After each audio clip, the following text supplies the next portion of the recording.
Hi friends, அவள் பெயர் விமலா. விமலாவுக்கு கோபமாக வந்தது.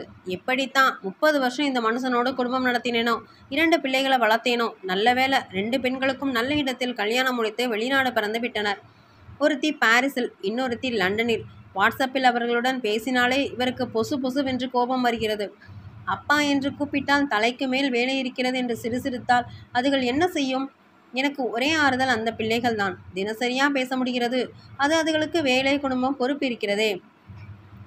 பாரிஸும் லண்டனும் பக்கம்தான். அப்பாவை அழைத்து வாமா என பல முறை அழைத்தனர். பிஸ்னஸ் கெட்டு போகும் என்பார். பெரிய பிஸ்னஸ், இனி யாருக்கு உழைக்க வேண்டும்? திருமணமான புதிதில் மெரினா பீச்சுக்கு கூட அழைத்து போகவில்லை. டேய் சோமு, விமலாவை அழைத்து கொண்டு கபாலீஸ்வரர் கோயிலுக்காவது போய் வாப்பா என்பார் அத்தை. எதற்கும் அசையாத கல்லாக இருப்பார் சோமு. அடுப்படி, சமையல், துவைத்தல், காயப்போடுதல், மணித்தல், கூட்டல், பெருக்கல், மெழுகுதல், 10 பாத்திரம் கழுவுதல், பரிமாறுதல் மற்றும் சாப்பிடுதல் என்றே வாழ்க்கை கடந்தது. ஒரே ஆறுதல் 2 பிஞ்சு முகங்கள் மட்டும். மிகவும் நல்லவர் அத்தை. நீயா உண்டியா சிரமப்படாத விமலா, நான் காய்கறி நறுக்கித்தாரேன், வெங்காயம் உரித்து தருகிறேன் என்பார். பாவம் அவருக்கு. நான் மருமகளாக வரும்போதே வயது 65. அவருக்கு தாமதமாக திருமணம் நடந்தது. என் மாமனார் வசதி குறைவாக இருந்து கையூன்றி கர்ணம் போட்டு மேலே வந்தவர். பெட்டி கடை, அரிசி கடை, மளிகை கடை என என்னவர் தொழிலை தொட்ட பின்தான் ஜவுளிக்கடை, நகைக்கடை, மால் என்று வளர்ச்சி. எல்லாம் நீ வந்த வேலை என்பார் அத்தை. ஆனால் அவர் மகன் ஒரு பேச்சு, பாராட்டு. சரியான பாராங்கள். அத்தைக்கு உடம்பு சரியில்லை, மூச்சு திணறல், காரை அனுப்புங்கள், ஆஸ்பத்திரிக்கு போய் காட்டி வருகிறேன் என்று கேட்டது தப்பாம். ஏன் வாடகைக்காரில் போக மாட்டீர்களோ என்று கூறிவிட்டார். எப்படியோ வண்டி ஏற்பாடு செய்து போனதில் சரியான நேரத்துக்கு வந்தாய் விமலா. ஒரு இரவு இங்கே தங்க வேண்டும், தொடர் சிகிச்சை வேண்டும் என்றார் டாக்டர். பிள்ளைகள் 2 காலேஜ் விட்டு வரும் நேரம். நீங்கள் வந்து அம்மாவுடன் ஆஸ்பத்திரியில் இருங்கள், நான் பிள்ளைகளை வீட்டில் பார்த்துக் கொள்கிறேன். காலையில் பிள்ளைகளை காலேஜுக்கு அனுப்பிவிட்டு வந்து விடுகிறேன் என்றேன். இது கேட்டது தப்பாம். இத்தனைக்கும் அவருக்கு அம்மா, நீ ராத்திரி தங்கு, நான் பிள்ளைகளை பார்த்துக் கொள்கிறேன் என்றார். ஆனால் வீட்டுக்கு தாமதமாக சென்றதால் பிள்ளைகள் கேட்டுக்கு வெளியில் காத்திருக்க வேண்டிய நிலை. மறுநாள் காலை கேட்டதும் கோபம் பொசுக்கென்று, அம்மா எப்படி இருக்கிறாள் என்று கூட கேட்கவில்லை. என்ன மனுஷன் இவர்! லண்டன் மகள் சுமதி கொஞ்சம் பொசசிவ் வகை. உனக்கென்று கோபம் வரும். அப்பா மாதிரி குணம். தான் தனது என இருப்பவள். அன்று வழக்கம் போல் மகள் சுமதியிடமிருந்து போன் அழைப்பு வந்தது. அவள் புருஷனை விவாகரத்து செய்ய போவதாக வெடிகுண்டாக போனில் தெரிவித்தாள். என்னடி சொல்கிறாய் என்று எரிச்சலுடன் கேட்டேன்.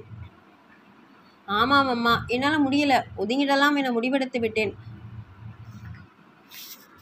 அதிடமும் சொல்லிவிட்டேன். அவர் என்பது அதுவாகி இருந்தது. அதுக்கும் சம்மதம்தான். என்னடி உங்களுக்குள்ள பிரச்சனை? சொல்ல எத்தனையோ இருக்கு. என்ன 2 மட்டும் சொல்லு. வெடித்தேன். வாரத்துக்கு 4 நாளைக்கு ஒரே தடவையில் சமையல். முதல் வாரம் நான் சமைத்தால் மறுவாரத்துக்கு அது சமையல். பாக்கி 3 நாளைக்கு ஹோட்டல். இந்த ஒப்பந்தத்தின் அடிப்படையில் தான் குடித்தனம் ஆரம்பித்தோம். பாத்திரம் துலக்குவது, துணி இஸ்திரி பண்ணுவது எல்லாம் அதன் வேலை. எழுதப்படாத ஒப்பந்தம். அந்த ஒப்பந்தம் மீறப்பட்டு விட்டதால் என்னால் ஜீரணிக்க முடியவில்லை. அப்புறம் இனிமேல் நீ லிப்ஸ்டிக் போடக்கூடாது என அது சொல்லிவிட்டது. அது எப்படி முடியும்? குளிர் நாடு. உதடு வெடிப்புக்காக தான் லிப்ஸ்டிக், நாகரிகத்துக்காக இல்லை. ஏன் போடக்கூடாது என்று கேட்டால் பதில் சொல்லவில்லை என்றால் சுமதி. என்ன இது அநியாயம்! இதற்கெல்லாம் விவாகரத்து என்றால் நான் என்ன செய்திருக்க வேண்டும்?